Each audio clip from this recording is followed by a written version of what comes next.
Happy Chinese New Year's Eve! Today I was hacking up a lung, and I recently found out that my homostasin levels are high, and typically that's from eating a lot of meat, and I'm a vegan. I don't eat meat, but it's probably from me eating more protein than normal and not a ton of vegetables. And I haven't been exercising to the point where I sweat out a lot of the stuff, and so I think my body's just like, dude, like, how are you gonna get rid of this stuff? So my doctor gave me some stuff like methylated B12 and other supplements to help flesh on my body.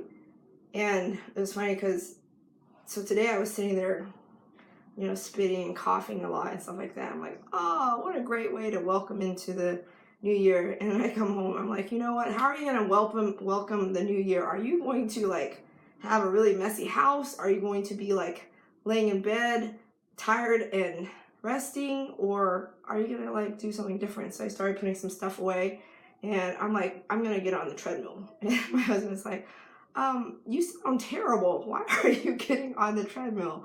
And I said, I'm just gonna do an easy run. So I did it pretty easy. I did like 5 miles per hour, and then I increased it to 6 for a little bit, dropped back down to 5. So that's like equivalent to like a 10-minute mile or something for 30 minutes or so. I probably walk the first quarter to kind of just warm up, and I was just thinking, I was driving through Highland Park today. I'm reading this book. I don't know where the book is, but it's called Overcoming Underearning, and it's about. And I was listening to it while I was running on the treadmill, and she goes, "Underearning is not about how much money you make, but it's about your attitude. Do you give away your services for free?" And I was just like, oh, I guess she's talking about me. For a long time, I kept giving away my life coaching sessions, and I wouldn't charge money. And then when it was time to talk about money, I would talk about how like, oh, you probably can't afford my raise, so how about I just charge you this? And I have a life coach too, and she's like, will you stop? Like, will you stop? Hey, Megan, will you stop giving away your stuff for free? Will you just start doing it for real? Will you start charging money? And so when I was listening to the book and I was driving through Highland Park, I realized, yeah, I'm an under-earner. I apparently do a lot of pro bono work, except I don't call it pro bono. I call it being like, oh, I'm so noble. I help the whole world. Had a conversation with my father-in-law, and my coaching rates are $1,000 a month, and he's just like, you charge $1,000 a month, like, do you realize like how many people cannot afford that?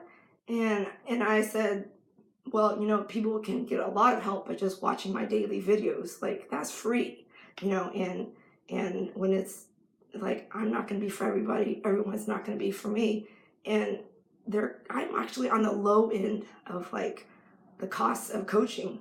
Other coaches charge $2,000, $3,500, $6,000, $10,000 per month. Brendan Burchard probably charges like hundreds of thousands of dollars to be in his presence for an hour. So $1,000 compared to that is pretty cheap. And he just sat there and he just kind of processed it. And before, when I had this conversation with him, I was so defensive. I was like, well, actually, and I also give away free stuff, and I have a plan for lower income people. So if like they can't afford my rate, then I'll instantly also adjust my rate for lower income people. And then, he was talking to me about this yogi that has people come online through a Zoom call, and they'll do like breathing sessions with him. It's called holographic breathing, where it's like, I'm doing it tomorrow, so I can't wait to tell you about it. But it's like this breathing process, and you go into a deep trance, and you experience a whole bunch of cleansing of emotions, and then at the end you feel like serene and peaceful and just pure love. And I was like, how much does he charge? And he charges $24 for like the session, and then he'll give you a free session sometimes so you have the code. And then if you do a monthly membership, he charges you like $52 instead of like $24. And I said to my father-in-law, I was like, like there is no limit to the number of people that can get on this live Zoom call with this yogi and learn these meditation practices. Like, he can have like hundreds and thousands of people on, as long as the bandwidth can support it, as long as Zoom doesn't limit the number of people that get on the call. When I get on a call with my client, like, I have this one-on-one session with my client, and it's just one person for at least an hour. So it has the business model has to be sustainable somehow. And so I thought, like, if you want to do this for a living, you got to be really real about it. Like, how are you going to like live off of like $50 an hour when you don't work like 8 hours straight? You're gonna have like, I don't know, maybe 4 clients a day or something. Like, how is that even feasible? And so that's why it makes sense for you to charge what you charge.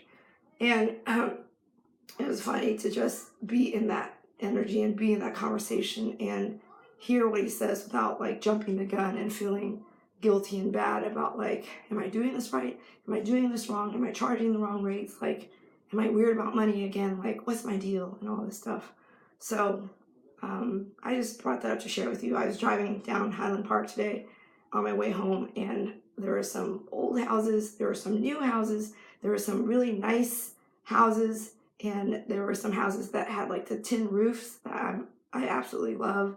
There's some houses that have been refaced that look like a mansion with sprawling properties, and then some houses look like they've never ever changed, like that was the very property it was built on. I mean, some of them had like weird awnings and stuff like that.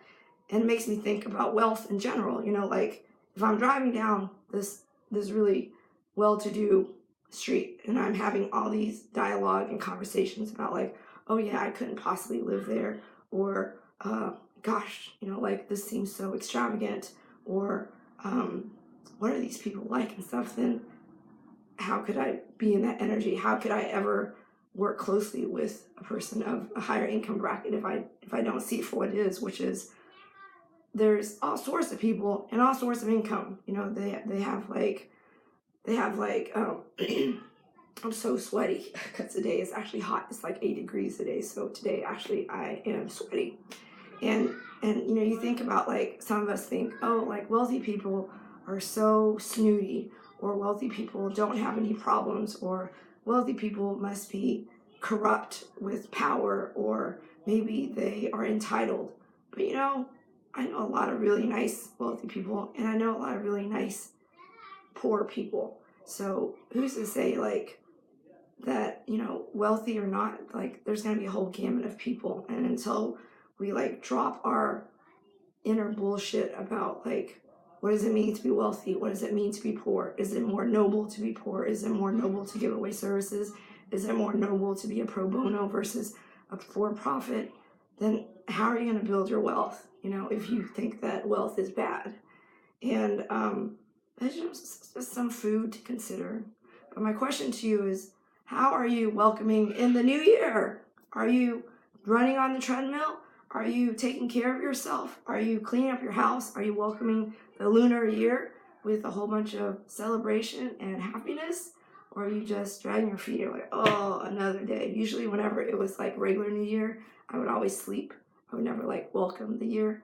But for this year, I'm actually making an effort to clean the house and make it look nice for the upcoming year, because it's going to be an epic year.